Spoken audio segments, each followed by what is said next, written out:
Hello students, हम लोग इस लेक्चर में या वीडियो में पढ़ेंगे इन्वर्टिबल फंक्शन की थ्योरम कौन कौन सी है। दो थ्योरम है, उसको हम लोग जानेंगे डिटेल से। इसके पहले हम लोग ये पढ़ चुके हैं ना कि इन्वर्टिबल फंक्शन क्या होता है, बट थ्योरम नहीं पढ़ी है। थ्योरम पढ़ेंगे इसमें। आइए देखते हैं कि थ्योरम क्या होती है। देखिए, अभी हम लोगों ने पढ़ा ना इन्वर्टिबल फंक्शन क्या होता है। अब हम लोग बात करेंगे कुछ दो की जगह में तीन आ गए। पहले क्या पढ़ रहे थे हम लोग, एक फंक्शन की बात की थी, फिर दो फंक्शन आए, 1 1 1 2 चेक किया, फिर तीन आए तो फॉग और गॉफ पहुँचे। अब एक और आ गए एच। वो कैसा कैसा फंक्शन है, ये है। अगर कोई फंक्शन f है जिसकी x से y मैपिंग है, कोई फंक्शन f है जिसकी x से y मैपिंग है, एक फंक्शन g है जिसकी y से z मैपिंग है, एक फंक्शन h है जिसकी z से s मैपिंग है। g है y से z मैपिंग, h है z से s मैपिंग। तो क्या प्रूफ करना है, h of g o f is equal to h o g of है। ये पता नहीं चला आप लोग को क्या है ना, h अभी तक एफ जी था, h आ गया, ये ओ जी और सभी क्या ब्रैकेट लगा हुआ पता नहीं चल रहा ना। ध्यान समझना थोड़ा सा, ठीक है। h o का मतलब है h of g o f। जो फॉग गॉफ पढ़ रहे थे ना, तो आप भी समझ लीजिए यहाँ पे कोई और है एक चीज। मतलब मैं कह रहा हूँ ये p है, ये o है और ये r है।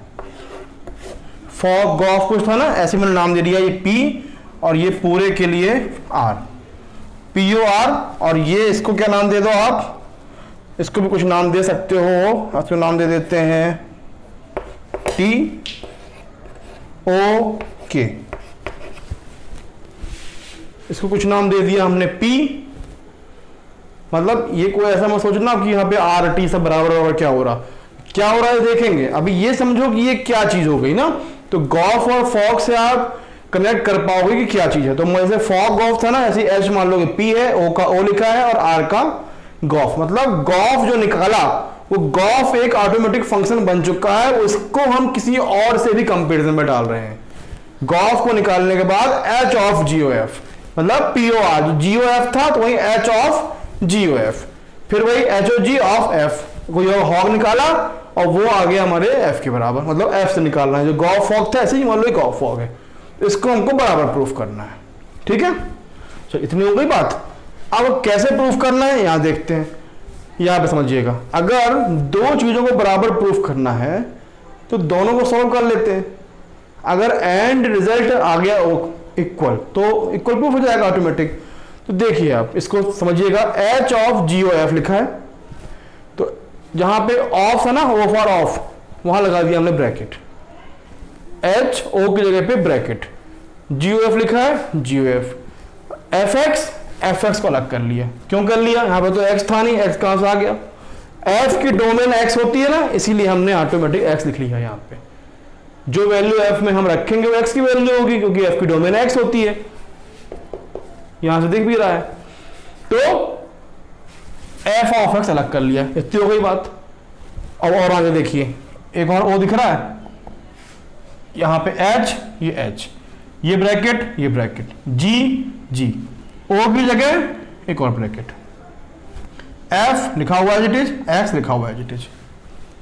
आया समझ में। ओ को धीमे धीमे हम ब्रैकेट के फॉर्म में चेंज करते जा रहे हैं। पहले इस ओ को जगह में लगाया ब्रैकेट, बाकी हमने उतार दिया इट इज एफ एक्स करने के बाद।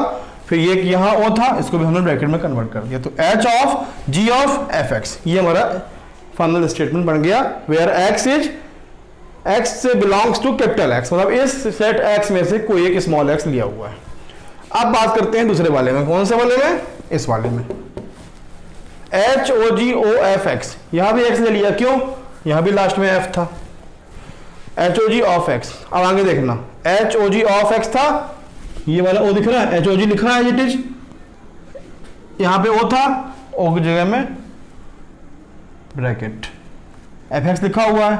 अब यहां पे ओ था, ओ की जगह फिर से ब्रैकेट, एच का एच है, ओ का ब्रैकेट, जी एफ एक्स।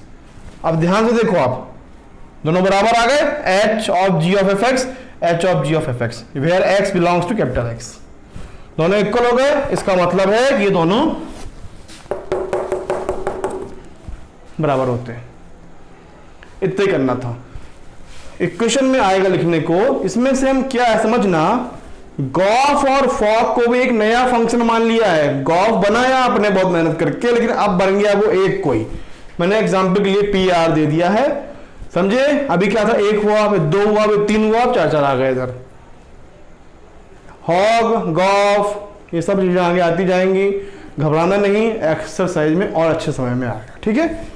समझे इतना ना, हमने दोनों फंक्शन को सॉल्व कर दिया, दोनों इक्वल आ गए हमारे बराबर। और ये समझ गए ना, एच को मतलब नोटेशन बना के दिखाया मैंने आपको कि गॉफ और फॉक से आप कनेक्ट कर पाओगे, इसलिए ठीक है। ये हो गया। अब इसके बाद पढ़ेंगे अगली थ्योरम, थ्योरम नंबर 2। ये हमारी पहली थ्योरम थी। चलिए हम लोग देखते हैं कि थ्योरम 2 क्या होती है। पहले देखिए बोर्ड पे ध्यान दीजिए क्या लिखी है थ्योरम, पहले पढ़ेंगे थ्योरम, समझाते हैं क्या कैसा है। देखिए, let f is a function that is map x to y. F कोई फंक्शन है जो कि एक्स से वाई पे मैप है। And g is a function that map y to z. कोई जी फंक्शन है जो वाई से जेड पे मैप है, ये पुराना पढ़ चुके हैं।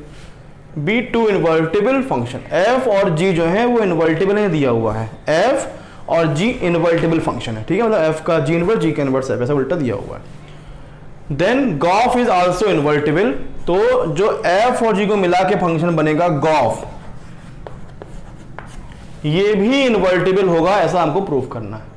और इसकी वैल्यू क्या होगी, f inverse of g inverse, मतलब f inverse of g inverse, इसकी वैल्यू आएगी, ये प्रूफ करना है। ठीक है, करते हैं प्रूफ। आपके एनसीईआरटी की बुक में ये लिखा हुआ है कि to show that gof is invertible with gof inverse is equal to f inverse of g inverse, it is enough to show that this one, f inverse of g inverse of gof is equal to I x. मुद्दा यह है कि ये value कहां से आई, या फिर नीचे लिखा हुआ है जो इसका उल्टा, गॉफ यहां कर दिया, इसको यहां कर दिया, gof of f inverse of g inverse is equal to I z, ये वैल्यू आई कहां से है। तो हम लोग पहले बात करेंगे कि ये वैल्यू कहां से आई, फिर हम बात करेंगे प्रूफ कैसे करना है। एनसीईआरटी में बताया नहीं है, आप ध्यान सुनिएगा, समझ में आएगा। आप थोड़ा सा पीछे जाइए, इन्वर्टिबल फंक्शन को ध्यान में करिए कैसे प्रूफ किया था। कोई फंक्शन इन्वर्टिबल है कैसे प्रूफ होता था, अगर कोई फंक्शन एफ है, एक फंक्शन जी है, तो इन्वर्टिबल है एफ कब होगा इन्वर्टिबल, जब गॉफ की वैल्यू आई एक्स आती थी, तो हम बोलते थे कि इन्वर्टिबल है, करते थे। और जब फॉक की वैल्यू आई वाई आती थी तो बोलते थे हम कि इन्वर्टिबल है। तो ये लास्ट में गॉफ था, लास्ट में क्या आया एफ, एफ की डोमेन क्या थी एक्स, मतलब एफ की डोमेन क्या थी एक्स, तो होना चाहिए आई एक्स, आई एक्स मतलब एक्स था ना, मतलब फंक्शन में x रखने पर x आ जाए तो हम बोलते थे कि यह इन्वर्टिबल है। इसी तरह से फंक्शन में y रखने पे y आ जाए तो बोलते थे कि इन्वर्टिबल है। मतलब कहने का मतलब है कि लास्ट g और f में f लास्ट है, तो f की डोमेन x थी तो लास्ट में x आना चाहिए। फॉग में g लास्ट में है, g की डोमेन y थी तो y आना चाहिए। जो लास्ट की वैल्यू है उसकी डोमेन वाला आंसर आता है तो हम बोलते हैं कि इन्वर्टिबल है। ये हमारी थ्योरम पहले पढ़ चुके हैं। अब यहां देखिए, अगर इसको मैं एक नया नाम दे दूं, इसको एक नया नाम दे दूं p, इसको एक नया नाम दे दूं k, तो p o k नया फंक्शन हो गया एक। तो ये इन्वर्टिबल है, ऐसा कब होगा, ये तब होगा इन्वर्टिबल जब k की वैल्यू x आ जाए। x मतलब इसकी डोमेन, तो इसकी डोमेन क्या है f, k मतलब g f में लास्ट में क्या है, सॉरी गॉफ के लास्ट में क्या है f, और f की डोमेन क्या है x, तो ये आ गया आई एक्स। इस हिसाब से लिखा हुआ हैix। ध्यान सुनिए, फिर सुनिए एक बार, पी ओ के मतलब this function of this function, इसकी वैल्यूix कब आएगी, जब ये इन्वर्टिबल होगा, और इन्वर्टिबल होगा तोix आएगी, दोनों आपस में इंटर रिलेटेड है। और गॉफ लास्ट में गॉफ है, f की डोमेन x है, इसलिए इसकी वैल्यूix आना चाहिए। इसका उल्टा करें, Gauff of f inverse of g inverse, last में जी इनवर्स है और जी इनवर्स की डोमेन होती है z, g की डोमेन y और g इनवर्स की डोमेन z, इसीलिए यहां पे लास्ट में आना चाहिए आई जेड यानी कि z। तो क्या सीखा हमने, f inverse of g inverse of gof is equal to I x. ये प्रूफ क्यों करना है हमको, ये प्रूफ करके क्या सिद्ध हो जाएगा कि ये इन्वर्टिबल फंक्शन है, gof is the invertible function and gof का इन्वर्टिबल क्या है, f inverse of g inverse. समझे। और ये कैसे, ये क्यों आ रहा है, आई एक्स कहां से आ गया, f inverse of g inverse of Gauff, ये फंक्शन इन्वर्टिबल तभी होगा जब लास्ट में आई एक्स की वैल्यू आएगी, आई एक्स आएगा मतलब एक्स आएगा। ठीक है, एक तो ये हो गया एक्सप्लेनेशन। इसको एक तरीके से और समझ सकते हैं। कैसे समझ सकते हैं? आप ऐसे समझो, इस फंक्शन को अगर आप इस तरफ ले आए इक्वल टू का साइन करा के, f inverse of g inverse of gof inverse left से राइट आ जाएगा, गॉफ हो जाएगा। एफ की डोमेन क्या थी? एक्स होती है, इधर क्या बचेगा? एक्स ही बचेगा ना। ये कोई मैथमेटिकल तरीका नहीं है, ये ट्रिक है। तो ऐसे भी समझ सकते हैं, मैथमेटिकल तरीका ये वाला है। और वैसे भी आपको लिखना कहीं नहीं है, ये तो समझा रहा हूं कि ये आखिरकार आई एक्स आया कैसे। आई एक्स या फिर एक्स भी कह सकते हो, यहां से एक्स आ गया। एक्स कहां से आ गया? ये डोमेन तो इसकी एक्स ही थी ना, गॉफ की। तो जी ऑफ इनवर्स लेफ्ट से राइट आया, तो यहां बचा गॉफ और यहां पे डोमेन की वैल्यू लास्ट बच गई एक्स। ये भी एक ट्रिक जैसा है, ये कोई मैथमेटिकल एक्सप्रेशन नहीं है, ध्यान समझिएगा, ये केवल ट्रिक है एक। ठीक, और इसका उल्टा कर देंगे, इसका उल्टा कर दे रहे हैं, मतलब गॉफ को यहां F inverse of g inverse इधर, तो ये लास्ट वैल्यू जी इनवर्स बच रही है जिसकी डोमेन जेड है, तो हमारा आई जेड आ जाता है। तो यहां से ये वैल्यू हमारी गॉफ और फॉक की आ गई। आई बात समझ में? याद रखना, गॉफ का होता था, इन्वर्टिबल का होता था जब वैल्यू आई एक्स आती थी, फॉक का होता था जब आई वाई आती थी। ठीक है, अब इसको समझते हैं कि प्रूफ कैसे करना है। देखिए, f inverse of g inverse of Gauff, ये लिखा है f inverse of g inverse of g दिख रहा है, इसको हम ले लेंगे एक साथ। F inverse of g inverse o, एक ब्रैकेट यहां लगा दिया पहले हमने बाय थ्योरम 1, फिर नेक्स्ट स्टेप में g inverse f inverse of g inverse of g, ये एक साथ ले लिया, और ओ एफ ये लिखा हुआ है इधर पे। तो जी इनवर्स ऑफ जी क्या होगा? I y by theorem 1, by ये theorem 1 and by definition of g. तो g inverse of g is the I Y.